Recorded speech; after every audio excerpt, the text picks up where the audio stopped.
Audio Jungle.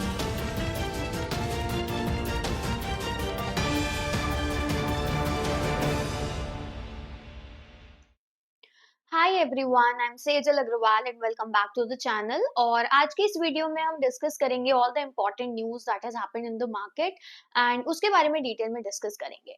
So let's start with the first news today, जहां पर हम देख सकते हैं कि आईटीसी और काफी सारे टोबैको स्टॉक्स जो है वो दे फेल शार्पली, क्योंकि गवर्नमेंट ने अनाउंस करी हायर एक्साइज ड्यूटी और न्यू सेस फ्रॉम 1 फरवरी। बट क्या ये टैक्स चेंजेस सिग्निफिकेंटली हर्ट करेंगे डिमांड को, और क्या कंपनीज अपनी प्रॉफिटेबिलिटी को मेंटेन कर पाएंगी, ये देखने वाली चीज होगी।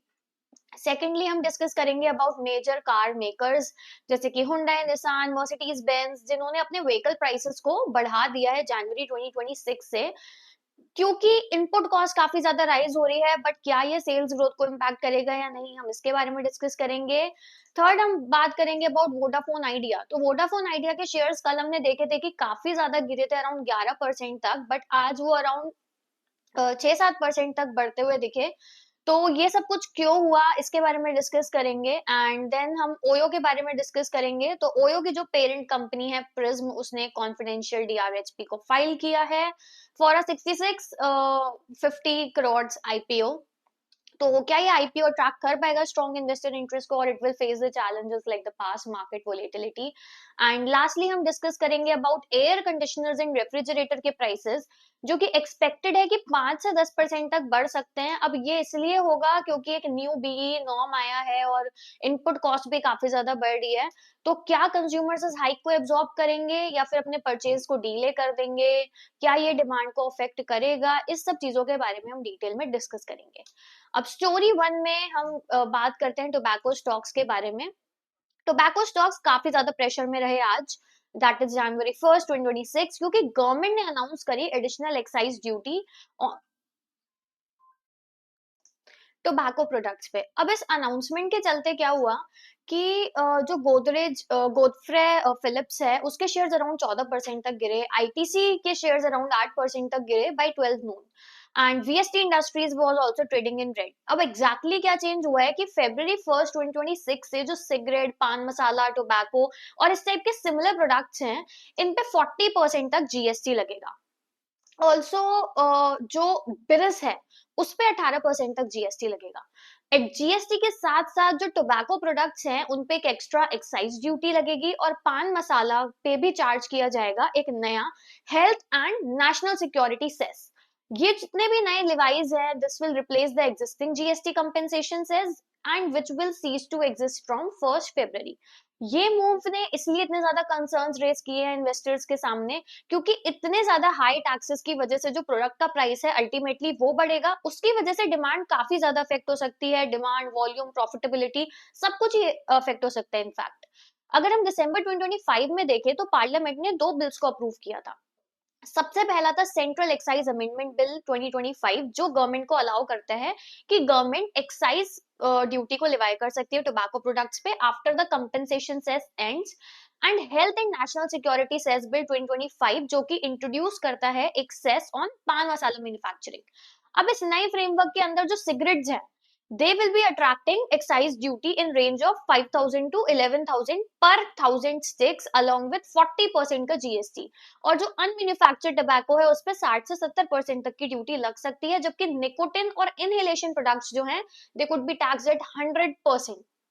शॉर्ट में देखें तो टैक्सेस को बढ़ा दिया गया है, जिसकी वजह से अल्टीमेटली प्राइसेस बढ़ेंगे। And there is a fear कि डिमांड स्लो डाउन हो जाएगी, जिसकी वजह से एक शार्प सेल ऑफ हमें देखने को मिला टोबैको के स्टॉक में। एंड जो मार्केट है, it is now watching closely कि कैसे आईटीसी और गॉडफ्रे फिलिप्स जैसी कंपनी अपनी प्राइसिंग और मार्जिन को एडजस्ट करेंगी, जैसे ये नया टैक्स स्ट्रक्चर किक इन होता है फ्रॉम February 1। अब बात करते हैं आज की सेकंड स्टोरी के बारे में, जहां पर हम देखते हैं कि ऑटोमोबाइल इंडस्ट्री से काफी इंपॉर्टेंट न्यूज है, जहां पर काफी सारे कार मेकर्स ने, जैसे Hyundai, JSW, MG motor, Nissan, Renault, Mercedes Benz, इन सब ने अनाउंस किया है कि जनवरी 2026 से व्हीकल्स के प्राइसेस बढ़ जाएंगे। अब ऑटो मेकर्स का कहना ये है कि रॉ मटेरियल, लॉजिस्टिक और ऑपरेशनल कॉस्ट सब कुछ बढ़ गया है। हुंडई ने स्पेसिफिकली मेंशन किया है कि प्रेशियस मेटल्स और की कंपोनेंट्स की कॉस्ट ज्यादा हो गई है, एंड कंपनी ने कहा है कि उन्होंने कॉस्ट कंट्रोल की पूरी कोशिश करी है, लेकिन फिर भी उन्हें एक छोटा सा पोर्शन कॉस्ट का कंज्यूमर पे पास ऑन करना पड़ेगा, इसलिए ये प्राइस हाइक अनअवॉइडेबल है। अब प्राइस हाइक की डिटेल्स की अगर बात करें तो Hyundai अप्रोक्सीमेटली 0.6% प्राइस हाइक करेगा अक्रॉस ऑल द मॉडल्स।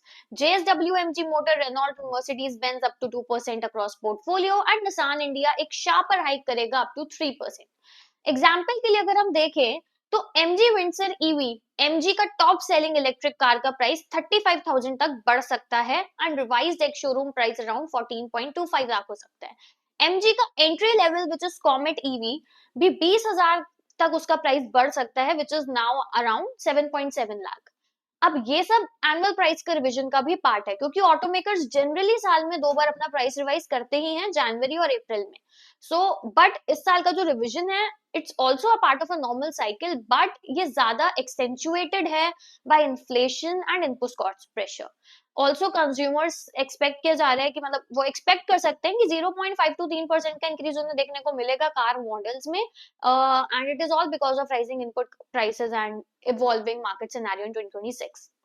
बात करते हैं आज की थर्ड स्टोरी के बारे में, जहां पर हम देख सकते हैं कि 1 जनवरी that is today Vodafone Idea के शेयर 7% से ज्यादा तक बढ़ गए, एंड वही कल 11% तक गिरे थे। तो ऐसा क्या हुआ, इंट्राडे में भी हमने देखा कि स्टॉक 11.93 तक पहुंच गया। तो मार्केट में एक ही क्वेश्चन है कि ऐसा क्या हो रहा है स्टॉक में। बेसिकली हम देख सकते हैं कि सबसे मेजर ट्रिगर जो रहा है आज के सर्च की वजह, वो ये है कि एक रेगुलेटरी फाइलिंग आई जिसमें ये रिवील हुआ कि वोडाफोन आइडिया को अराउंड 5,836 करोड़ मिलेंगे वोडाफोन ग्रुप की तरफ से, and it is under a revise settlement of a long standing liability agreement. अब इस रिवाइज डील के अंडर वोडाफोन ग्रुप 2307 करोड़ का कैश अगले 12 महीने में रिलीज करेगा। साथ ही वोडाफोन ग्रुप के पास वीआई के 328 करोड़ शेयर्स हैं, जिन्हें वीआई के बेनिफिट के लिए मार्क कर दिया गया है। ऑल्सो वीआई के पास राइट होगा कि वो इन शेयर्स को मार्केट में एक या मल्टीपल ट्रांचेस में सेल कर सकता है, और जो भी कैश मिलेगा वो डायरेक्टली वोडाफोन आइडिया को मिलेगा। आज की डेट में अगर हम देखें तो इन शेयर्स की मार्केट वैल्यू अप्रोक्सीमेटली 3,529 करोड़ है। ऑल्सो ये पे आउट लिंक्ड है कंटिजेंट लाइबिलिटी एडजस्टमेंट मैकेनिज्म से, जिसको हम क्लैम भी बोल सकते हैं। बेसिकली ये क्या होता है, it was a part of 2017 merger, जब वोडाफोन आइडिया और आइडिया सेल्यूलर का मर्जर हुआ था, और इस मैकेनिज्म के अंडर जो वोडाफोन लाइबिलिटी एक्सपोजर था वो कैप था, एंड जो रिवाइज्ड एग्रीमेंट है अब वो अलाउ करता है कि वीआई को एक सब्सटैंशियल अमाउंट मिलेगा बिफोर 31 दिसंबर 2025 डेडलाइन। इस ऑप्टिमिज्म को एड ऑन करते हुए जो यूनियन कैबिनेट है उसने अप्रूव किया है एक major relief package for Vodafone Idea, जिसमें गवर्नमेंट ने 87,695 करोड़ के एजीआर ड्यूज इस पे लगाए हैं, बट एक 5 इयर्स का मोरेटोरियम पीरियड भी दिया है, and it also allowed reassessment of the statutory charges. Vodafone Idea will now begin paying these AGR dues only from FY 2031 to 2032, and ये जो repayments है ये stretch होंगे up till 2040 to 2041। अब इससे VI को एक तो कैश फ्लो रिलीफ मिलेगा, सर्वाइवल स्पेस मिलेगा, सेक्टर में कंपटीशन मेंटेन करने का मौका मिलेगा, और हम देख सकते हैं कि वोडाफोन आइडिया के फंडामेंटल्स अभी भी हमें दिख रहा है कि काफी चैलेंजिंग है, बट स्टिल वोडाफोन ग्रुप का जो फाइनेंशियल बैकिंग है और जो एजीआर रिलीफ ने शॉर्ट टर्म में स्टॉक को स्ट्रॉन्ग सेंटिमेंट दिया है, वो भी कहीं ना कहीं मैटर करता है। उसके बाद हम बात करते हैं ओयो के बारे में। तो ओयो की पेरेंट कंपनी जो है प्रिज्म, उसने फाइल किया है confidential DRHP with SEBI for 6,650 crore IPO, and ये कॉन्फिडेंशियल प्री फाइलिंग रूट का यूज करने का मतलब ये है कि आईपीओ के एग्जैक्ट डिटेल्स अभी प्राइवेट नहीं रहेंगे, और ये route generally new age companies जैसे मीशो, स्विगी, टाटा प्ले ये सब लोग यूज करते हैं। ऑल्सो प्रिज्म का जो शेयर होल्डर है they had earlier approved raising up to 6,650 crore एक फ्रेश इशू के through. Confidential pre filing route की वजह से जो की डिटेल्स है वो भी बाहर नहीं आएंगी। ओयो के founder is Ritesh Agarwal in 2012 and continues to be led by him as a CEO, while SoftBank जो है it is the largest share holder. Financials की बात करें तो Q1 FY26 में प्रिज्म ने एक प्रॉफिट रजिस्टर किया था PAT over 200 crore, revenue from operations jumped 47% to around 7,227 crores. Moody ने एक्सपेक्ट किया कि जो EBITDA है it will get more than double to 2,496 crores.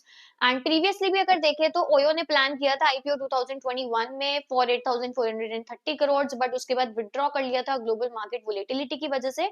अभी एक स्ट्रॉन्ग फाइनेंशियल परफॉर्मेंस हमें कंपनी में देखने को मिल रही है. Also there is EBITDA positivity. तो Prism is all set to make a market debut in 2026, जिसकी वजह से जो रिटेल और इंस्टीट्यूशनल इन्वेस्टर्स का इंटरेस्ट है दोनों ही वहां की तरफ जा सकता है. एंड लास्टली हम बात करते हैं about the news of shares of Voltas, Blue star and LG electronics, जो कि काफी ज्यादा फोकस में रहे आज, क्योंकि जो प्राइसेस हैं एयर कंडीशनर और रेफ्रिजरेटर के, इट इज एक्सपेक्टेड कि ये 5 से 10% तक बढ़ेंगे. अब इस रैली के पीछे क्या रीजन है उसके बारे में डिस्कस करते हैं. मेजर रीजन ये है कि इम्प्लीमेंटेशन हो रहा है रिवाइज्ड एनर्जी एफिशिएंसी नॉर्म्स का by the bureau of energy efficiency which is BE. अब नए रूल्स के अंदर अचीविंग अ 5 स्टार रेटिंग, इसके लिए अब रिक्वायरमेंट होगी हायर एनर्जी एफिशिएंसी की, जो कि इन प्रोडक्ट्स को ज्यादा एक्सपेंसिव बना देगा टू मैन्युफैक्चर. इनफैक्ट जो नए 5 स्टार एसीज हैं they are around 10% more energy efficient, but they will also cost nearly 10% more. अगर हम नए क्लासिफिकेशन के अकॉर्डिंग देखें तो 2025 5 star AC will now be downgraded to a 4 star, and 4 star बन जाएगा 3 star, 3 star बन जाएगा 2 star, with an average price gap of around 5% जो हर एक कैटेगरी के बीच में होगा. अब ये प्राइस हाइक जो है ये ऑलमोस्ट जो जीएसटी का बेनिफिट है उसको ऑफसेट कर देगा, जो कि कंज्यूमर्स को मिल रहा था सितंबर 2025 में. And when the GST on room conditioners, air conditioners was cut by 10%. अब इस प्रेशर में एड ऑन अगर हम देखें तो मैन्युफैक्चरर्स ऑलरेडी प्रॉब्लम्स फेस कर रहे हैं, क्योंकि एक वीकर रूपी है against the US dollar. Also जो कॉपर प्राइसेस हैं ग्लोबली वो ज्यादा बढ़ रहे हैं, जो कि एक बहुत इंपॉर्टेंट रॉ मटेरियल है. इन चैलेंजेस के बावजूद जो कंपनीज हैं Voltas, Blue Star, Daikin, Godrej appliances, they remain supportive of the policy, stating कि ये स्ट्रिक्टर नॉर्म्स हेल्प करेंगे कार्बन फुटप्रिंट्स को कम करने के लिए. एंड जो इंडस्ट्री लीडर्स हैं है क्योंकि कंज्यूमर इससे पहले कि प्राइसेस बढ़ जाए. तो समरी में हम ये देख सकते हैं कि जो नए बीई नॉर्म्स हैं ये जो सब कुछ हो रहा है ये इन नॉर्म्स की वजह से, हायर इनपुट कॉस्ट की वजह से और करेंसी प्रेशर की वजह से हो रहा है. And they are the key reasons why AC and appliance stocks are in focus today, and why consumers will soon pay more for cooling appliances. And that was all for all the news today. आज की video में हमने बात करी tobacco के stocks के बारे में जो काफी ज्यादा प्रेशर में रहे आज, क्योंकि गवर्नमेंट ने हायर एक्साइज ड्यूटी अनाउंस करी और नया सेस अनाउंस किया. उसके बाद हमने ऑटोमोबाइल प्राइसेस के बारे में देखा. तो ऑटोमोबाइल कंपनीज जो हैं वो अपने प्राइसेस रेज करने का सोच रही हैं, क्योंकि इनपुट कॉस्ट काफी बढ़ गई है, लॉजिस्टिक्स, ऑपरेशनल कॉस्ट, सारी कॉस्ट ऑलमोस्ट बढ़ गई है. वोडाफोन आइडिया की बात करी जिसके शेयर्स आज बढ़ते हुए दिखाई दिए, बट कल एक मेजर डाउनवर्ड मूवमेंट था स्टॉक में. तो ये सब कुछ इसलिए था कि पहले गवर्नमेंट ने अलाउ किया एक रिलीफ, बट जितना रिलीफ अलाउंस एक्सपेक्टेड था मार्केट को उतना नहीं मिला, क्योंकि गवर्नमेंट ने एक मोराटोरियम दे दिया 5 इयर्स का, उसके अलावा और कोई रिलीफ नहीं था. बट आज ये पॉजिटिव मूवमेंट इसलिए देखने को मिला क्योंकि जो पहले सेटलमेंट एग्रीमेंट था वोडाफोन आइडिया और वोडाफोन ग्रुप के बीच में उसमें एक रिविजन हुआ है. उसके बाद हमने बात करी ओयो के आईपीओ के बारे में. तो ओयो की जो पेरेंट कंपनी है that is getting listed. And उसके बाद हमने एसी और अप्लायंसेस के प्राइसेस के बारे में बात करी, तो उसमें भी हमें 5 से 10% का हाइक देखने को मिल सकता है. And that was all for today's edition of Daily Market Rundown. And if you like our video, do like, share, and subscribe to our channel. And thanks for watching, and I'll see you in the next episode.